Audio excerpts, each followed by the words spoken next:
Spawnily is the premier podcast spotlighting people of color. Every week, we talk news, what we've been playing, and tell you who's invited to the cookout. Our show is all about talking about gaming through a prism of blackness, because we are the culture.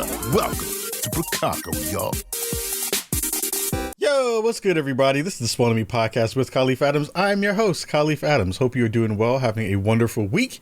Hope you are getting it in and making things happen. We are doing the same here in Chicago with another banger episode for all of you at home. If you have been checking out our content, please make sure to share it out. We are doing some dope things over on Spotify, on YouTube, TikTok, Instagram, Twitter, all the places that you know we do great content is where those places are, and we are always on there making it happen. We have a really good episode today, talking to the team from Take Us North about their fantastic Kickstarter around a game, discussing really important topics like immigration and the conversation about what does it mean to come to this country and try to find a new life and trying to find ways to make a better one in a time where we're seeing a huge pushback against the conversations around immigration in this country and discussion points around why it is important to be able to tell that human story in a very big way. So we're going to have a really dope interview with the team coming up in a second. But first, check out some of the good stuff that's really out there for us on the feeds. We just did our Gamescom recap, which is really great. I'll be putting up a Gears review in the next day or two. I wanted to make sure that I included some thoughts about multiplayer, but it wasn't really available. There weren't a ton of people playing during the same times for us to get some multiplayer sessions in. So I'm gonna hold off a little bit and get those things in together and make sure that that's included in the review. So hold off on that. I just got a code for Hell Is Us, so I'll be checking that out as well. Super excited to go check that thing out after playing the demo. And man, there's some really good stuff out on the feeds. Helldivers just dropped today, which is really exciting on Xbox. So I'll be squashing some bugs at some point as well. So without further ado, I'm going to kick us to our interview with the team, and then we'll have a couple of quick thoughts on the back end. So check it out. Here it goes. What's good, everybody in Chicago? We are here, and I'm rocking with someone who I've been dying to get on the show because there is a really cool project that they are working on that I think is super important for all of us to be able to rally around and make sure that we are paying attention to. Coming to us from Anima Interactive, founder Carla Reyes. How are you doing? How's everything going? I'm well, thank you. I'm actually feeling pretty relaxed right now, which is nice and slightly atypical in the world of indie game development, but feeling pretty chill. Thank you. How are you? Feeling chill is the most is that an actual thing in indie game development? Exactly. Does that actually happen in the real world? How does that work?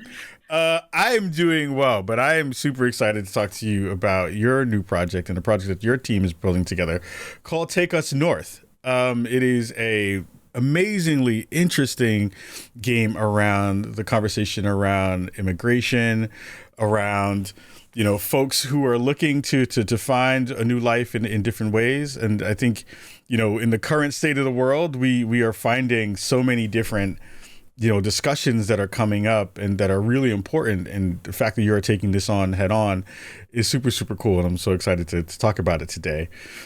For the folks who are home, who are hearing this conversation for the first time, getting to meet you for the first time in the work you're doing, talk to us a little bit about what this project is in Take Us North. Sure. Thanks, Khalif. So Take Us North is a narrative-driven interactive experience that immerses players in the journeys of migrants and asylum seekers crossing the U.S.-Mexico border. So as you said, it's a very relevant and urgent topic, although it's, even though it's really urgent and relevant now, this is kind of timeless, and the notion of migration and immigration are universal, and that's what we hope ultimately resonates with people, is this ability to connect with this topic, especially with people around the world who might be getting a specific perspective, right, on the news or even within the US. And I think this is one of the reasons why we're focused on this topic, is to really capture the nuance and complexity of it, because unfortunately it's often reduced in mainstream media to statistics or divisive rhetoric. And we're really just trying to get to the human stories behind these journeys. And so that's that's really the goal of the game. But, especially now we're trying to make it even broader and catalyze a social movement, right? We need to change the narrative around this topic. What I love about the kind of way you're going about it is through this very stunningly beautiful narrative adventure that you've built. You had a really cool trailer up on your site that I want to share with the audience. So everybody at home, check out the trailer for Take Us North. Listen, if you want a shot at making it, you have to think about this like it's an adventure. Crossing the Sonoran Desert, she's unforgiving. She may trick you with her beauty, but amongst these sands, she's the biggest beast of them all. You will find La Migra swirling above you, cutting through the sky with their blades. Avoid detection at all costs. We've all given up so much already, but the sacrifices will not stop here.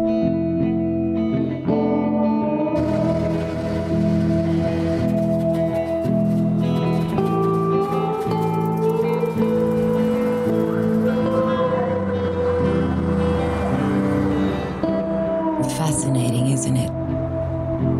How far our hearts will go for a chance at una vida mejor. Are you ready?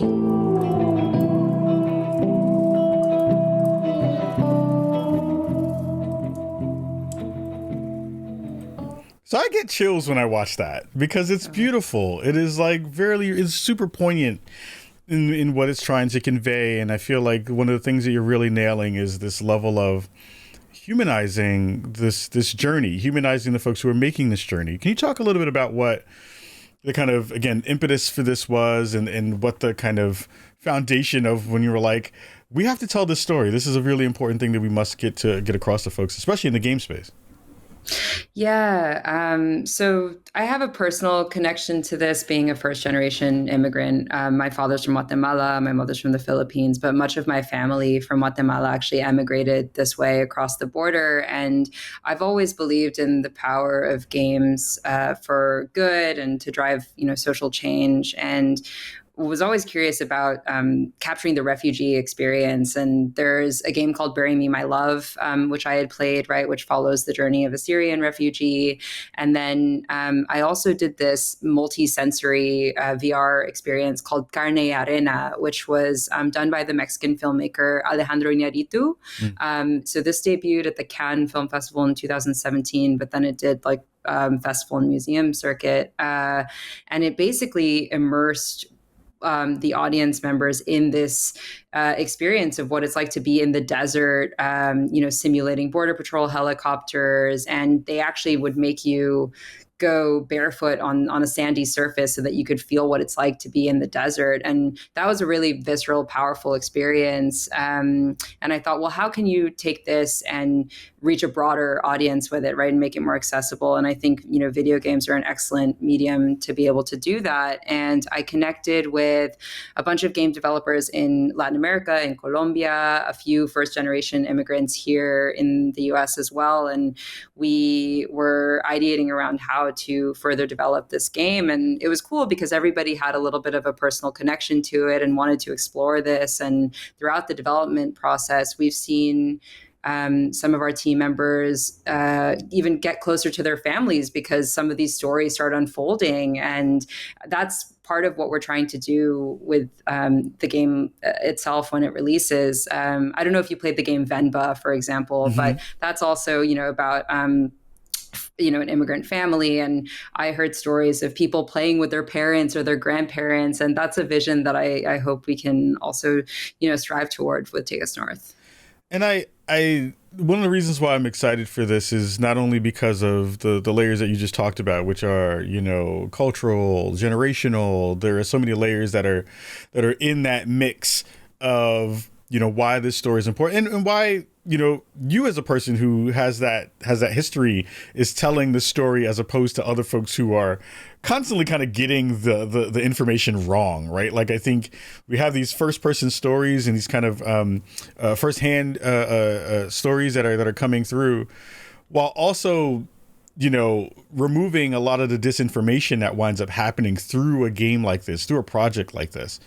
Talk to me about how important it is to make sure you're getting it right, not only for the folks who already have that experience to make sure that feels authentic, but to also learn up the people who are often on the wrong side of the actual issue. Talk to me a little bit about that. Yeah, so this project is deeply rooted in research because it's such a sensitive and heavy-hitting topic. We really want to treat it delicately and with care. And so the most important thing for us is making sure that we are telling these stories authentically and that we are connecting with the experts, right? Because even though I have a cultural connection, I haven't made that journey myself, for example, right? Like I was born in the States and I want to understand, especially because it evolves over time too, right? I think migration, again, depending on specific policies, like what's happening here and now, it's always different, and you want to make sure that you're staying close to the reality of the experience. And so we are collaborating very closely with migrant shelters in Mexico.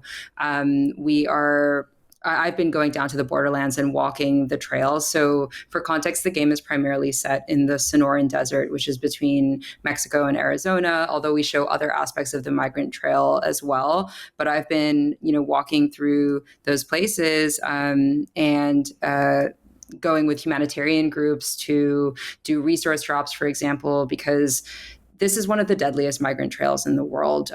Migrants have to face extreme heat, extreme cold, a lot of the perilous wildlife, encounters with border patrol. And that is, a lot of that is captured in the game. And we're also collaborating with academics and anthropologists who specialize in migration. So it's a very multifaceted web of consultants and folks who care about this topic and are supportive of our vision. Because I think, upon initially hearing that you want to tackle a subject like this in a video game, if people don't really understand how video games can drive social change or positive change, they might be averse to it and think, how could you, gamify this that is such a delicate experience for migrants? But contrarily, right, I think that it's a very powerful tool to heal, just like when you watch a documentary or a narrative film about something that is emotional. I think video games are the most immersive art form and one of the best ways to really foster empathy, because you're literally stepping inside the shoes of people who go through this journey.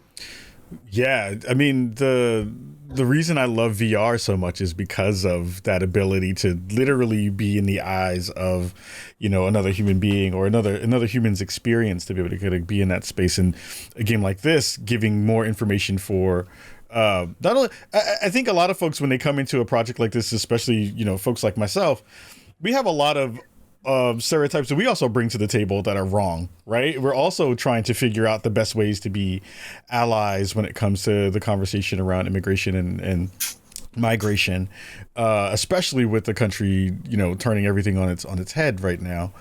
I love the fact that you had taken the time to go walk the trails too, to kind of experience some of that firsthand. What were some of your takeaways from those moments? You said you hadn't done that in real life in terms of the actual journey, but being able to have those moments where you were, being a part of that walk and seeing what that was like. Did that also change some views that you also had for yourself about what that process looks like? Yeah, I mean, that when I did most recently go walk along one of the migrant trails, it was actually surprising because I wasn't sure if I would see remnants of migrants having recently passed. But as an example, we went with a humanitarian group, or actually just one woman who often does resource drops, and she had been walking along that trail just a couple of weeks prior, and she said that she didn't really see much. But then when we went just a couple of weeks after, there were actually a lot of there was a lot of evidence that migrants had just recently passed through. And there was also evidence, unfortunately, when this is something that we show in the game too, that sometimes there are nefarious people. Like there's a group called vigilantes that will confiscate resources that humanitarian groups lay out for migrants. And we saw evidence of that. But then there's this humanity as well. For example, if humanitarian groups leave food and water in a specific location, maybe migrants won't take all of it because they know that there are other people like coming behind them that might need it later. And so I thought there was something really beautiful about that, because it shows like the sharing that, you know, and the understanding, and that it's this shared experience. But yeah, I also just got a sense of, again, like how there's this interesting juxtaposition of the beauty of the natural landscape, but then the harrowing nature of the journey. And that's something that we try to capture in the game as well. I think that when I was reading through some of the description on the Kickstarter, and congratulations on so far how well it's doing. We want to make sure we get you even more money in the campaign. That there were moments in that as well that talked about the kind of real lived experiences and pulling in, you know, folks who have gone through that process, and having audio or potentially video of some of those accounts be in the game too. What was that process like, to have people kind of come together and say, hey, we want to share our story with you, especially during a time where it is extremely fraught with a lot of anxiety and a lot of danger of raising your hand and saying, maybe I am not documented, or maybe I am a person who most recently went through that process. So I have family members who are in that process. What was it like talking to those folks, and how were some of those discussions during the recordings of that stuff?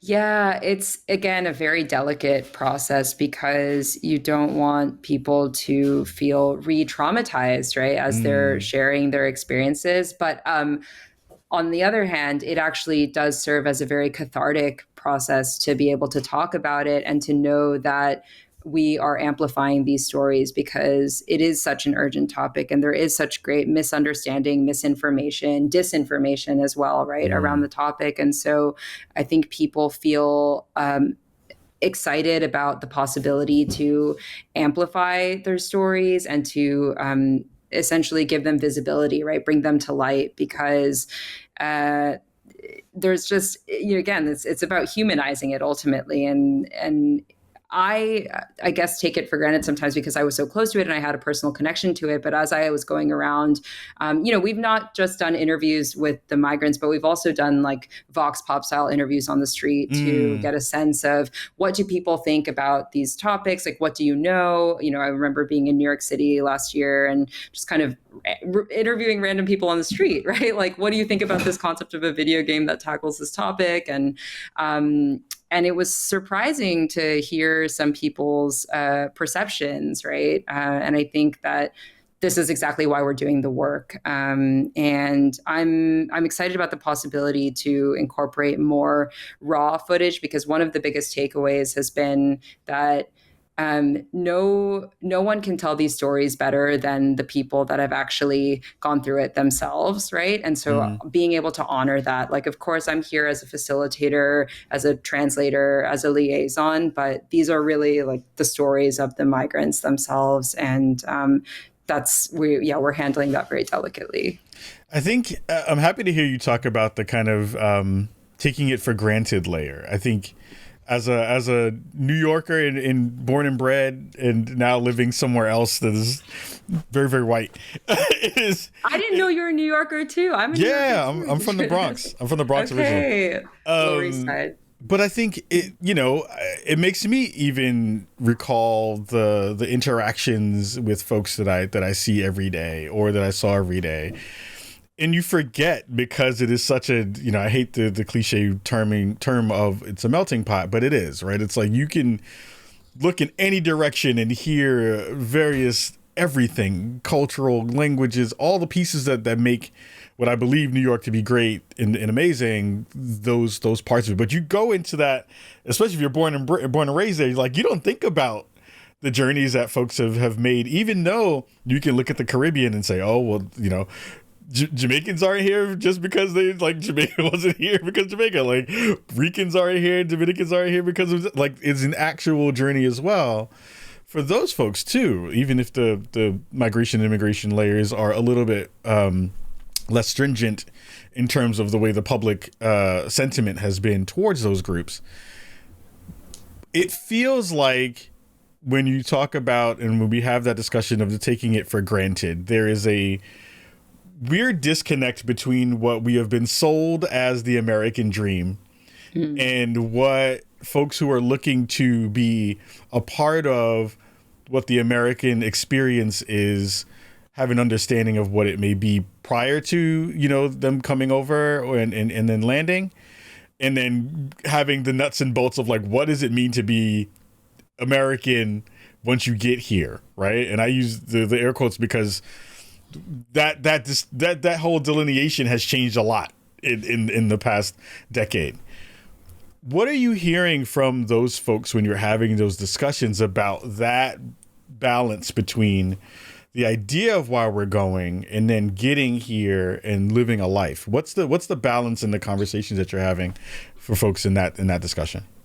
Oh, yeah, it's such a complex one. And, you know, I'm just nodding my head because it's, you know, I've heard people say the American dream doesn't exist, right? Like, I actually I'm based in Los Angeles, and I last year was in MacArthur Park interviewing some local immigrant entrepreneurs and just getting a sense of their journeys. And, you know, one of the through lines, I think, was the sacrifices, just continued sacrifices that you have to make.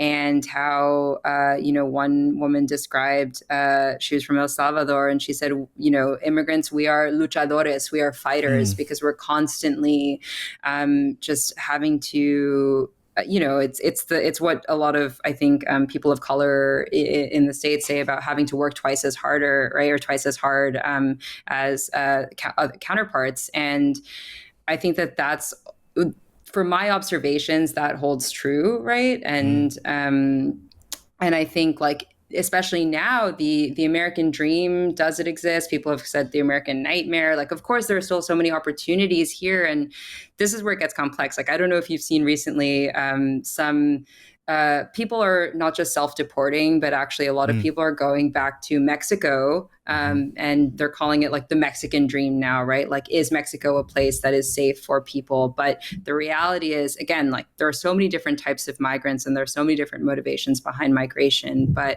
something that we're trying to capture at the heart of Take Us North is the journeys of asylum seekers, ultimately, because there's so many people that don't have another choice, right? They must flee their countries, and out of desperation, extreme poverty, fleeing from violence, fleeing from persecution, you know, the carteles and these complex, like, organized crime networks that are driving people from their homes. You know, they either stay in their native countries and risk dying, or they have to, you know, that's, people say they would rather risk dying in the desert on this incredibly dangerous journey than stay in their hometowns. And I think that's something that we try to capture. But again, like, it's such a, it's a very interesting time to reflect on this now, and, you know, what are the potential avenues, and how do we improve the conditions, right, for the U.S. to be a place for asylum seekers, if that is the case, right? It's a whole, you know, we could talk about this for hours, but yeah. No, but I appreciate that perspective a lot, because I think, you know, I think we are all in an era of trying to unlearn.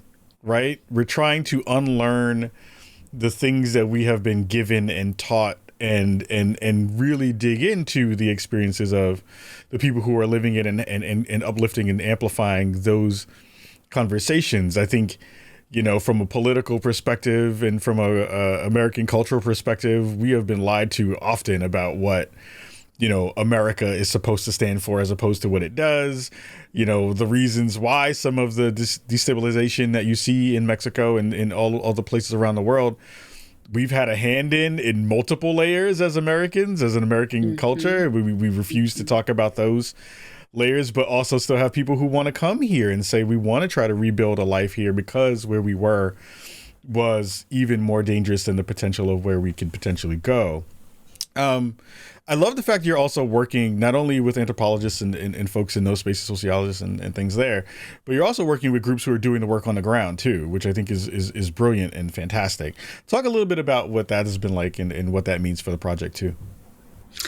Yeah, it's been very inspiring, and I'm very grateful that I've had the opportunity to meet some of these heroes, right, that are actually doing the work on the ground to support migrants in the ways that they can. And it's been really fascinating to see. There's even a little bit of there have been some documentaries that describe it as like warfare between humanitarians and border patrol sometimes, right? And I'll give one example of an individual who I think is doing some brilliant work. He's an artist who was an immigrant himself. His name's Alvaro Enciso, and he actually, what he does is he will create these little shrines in the desert, in the places where they know that migrants have died or their remains have been found. And so it's that's something that we try to incorporate in the game as well, to give these moments of reflection and meditation on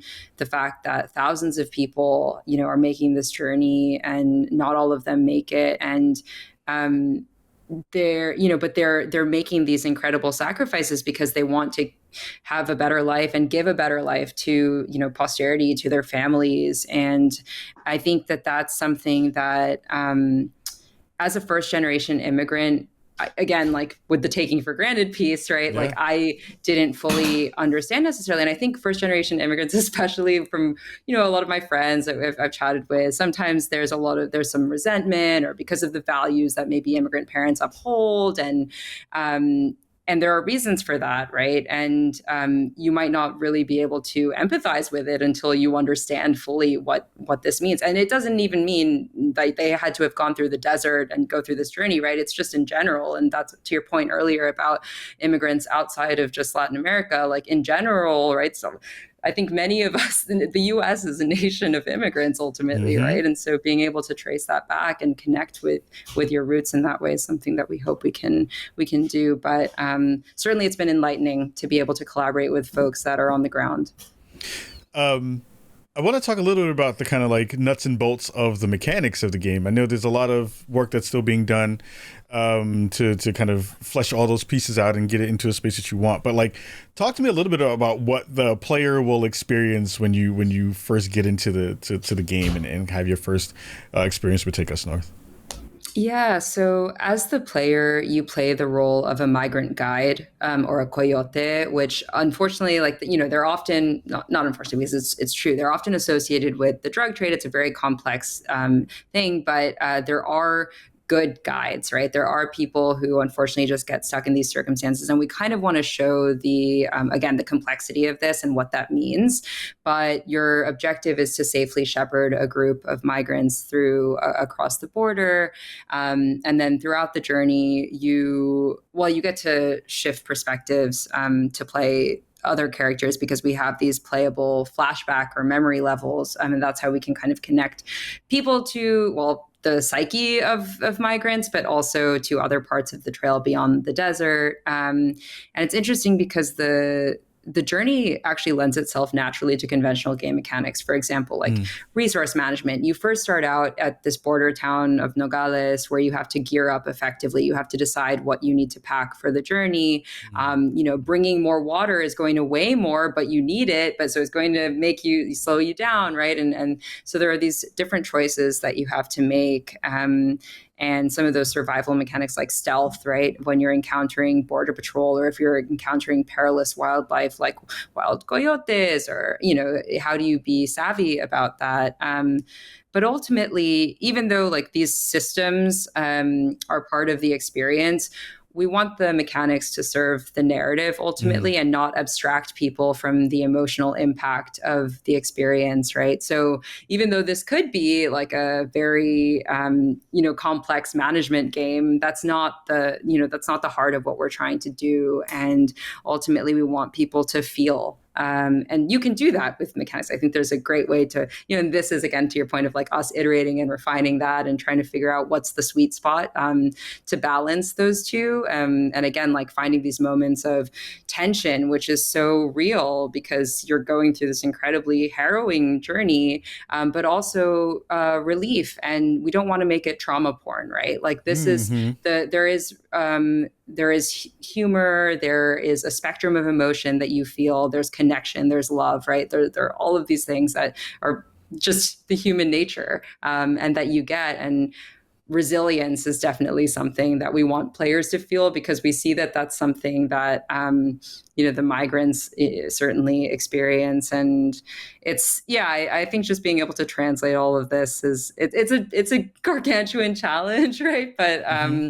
But so far with the feedback that we've gotten, I think we're heading in the right direction. Yeah, I mean, it's always the hardest part of like when you're talking about something heavy of like how do you land the plane in a way that feels good for everybody. And I think when you're doing that work, you're always going to potentially miss a thing that you wanted to get in. But if the overall sentiment of what the good is here is that you're trying to again continue to be authentic and bring in those stories from those folks and have that emotional layer there, then I think it really does come through in some great ways. I think one of the things that comes through in the trailer too, in the teaser, was the music and the cultural leanings in there and the art that's coming through there. From the art style as well, it's like all of those pieces. How did you kind of land on the visual look of the project so far? Because I feel like it feels very different than anything I've ever seen. Yeah, honestly, it's really the convergence of the diversity of the team, which I really appreciate because I think when we were first, developing the art style and the look development, it's evolved so much, like in most things in game dev, right? But we have this hybrid of 2D and 3D art, primarily because the 3D models, for example, they're faceless. And there was something that like poetic about that we wanted to keep because migrants are living in the shadows and they're often portrayed as not having an identity. But then we do want to show the cultural aspect of things. And so being able to do that with 3D art. So something that's not shown in the trailers, we actually have character portraits.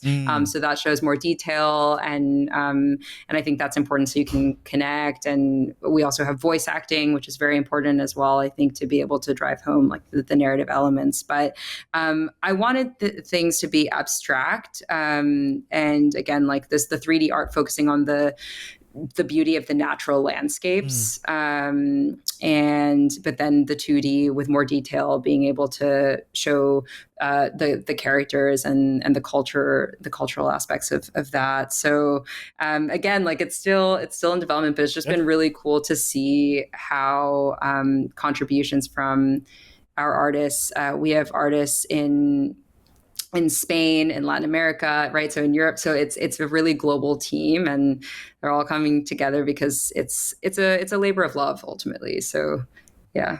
Yeah, I love that because again, it showcases just like we are not that different, Like I think the foundational part that I think comes through with projects like this is it always reminds us of just how we as human beings are looking for all pretty much the same things out of this life. Like we want safety, we want love, we want, community, we want those things to be in the mix, and everyone is trying to find them in different ways and trying to find them in ways that they can and that they have access to. Before we let you go, because we're running out of time, this is the big $1 million question. When folks are engaging with this and consuming this and really sitting with it, what is one of the biggest takeaways you want them to have after they've come through and finished Take Us North?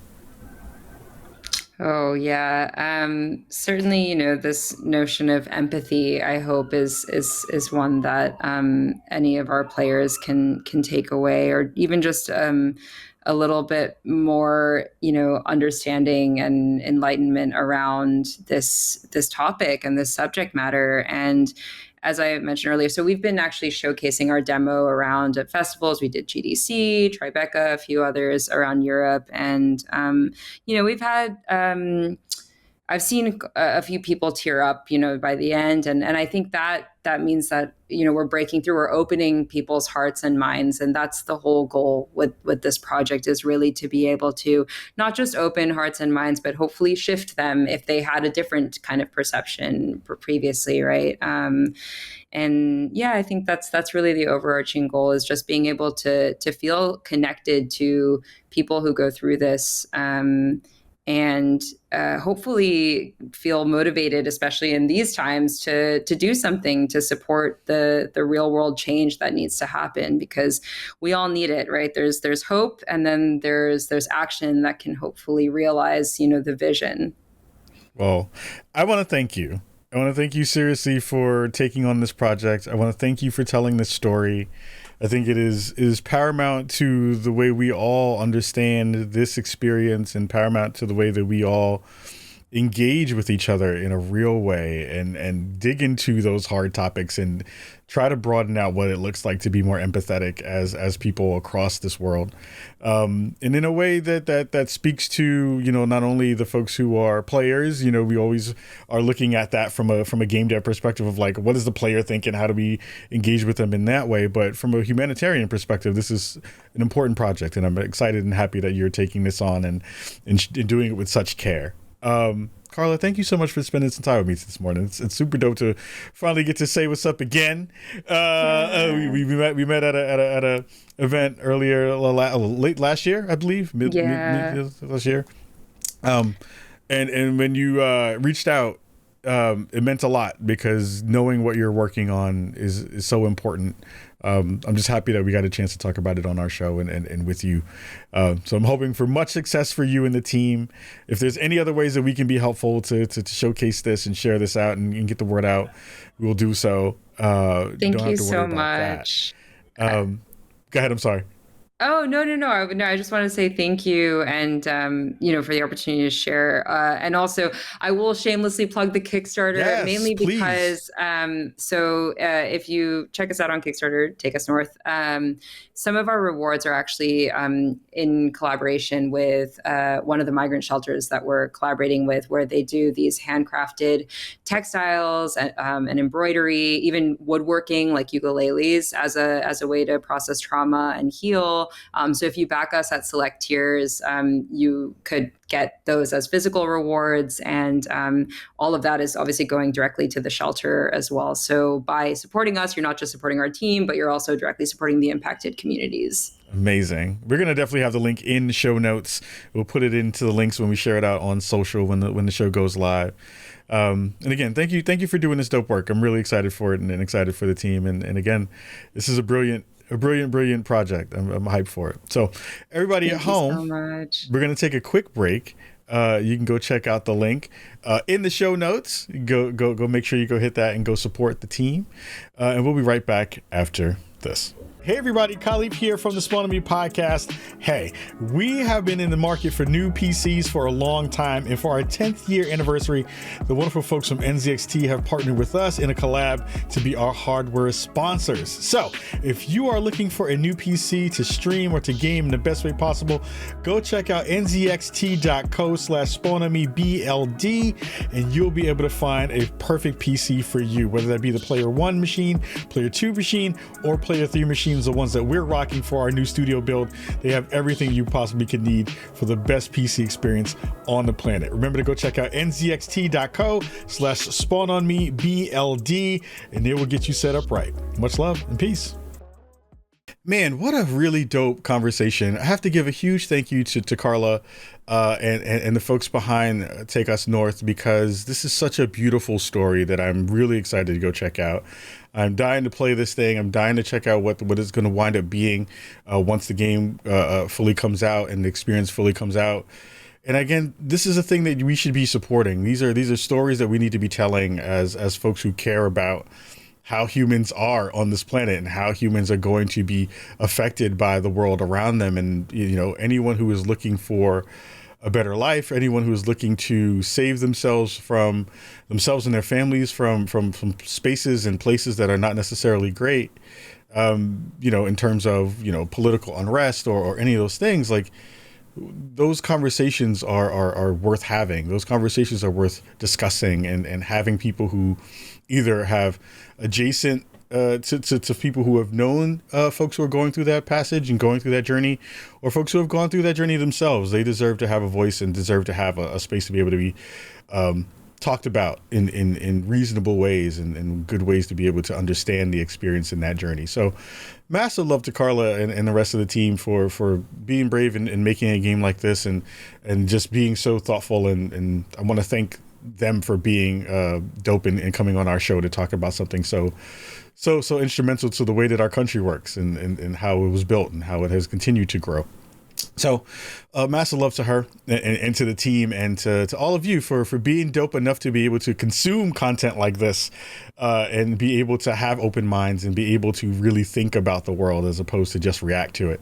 So we're going to get up out of here for this episode of Spawn on Me. Again, thank you to everyone. Make sure you are subscribed to the feeds, to all of our channels. We're trying to get to 10,000 subscribers on YouTube.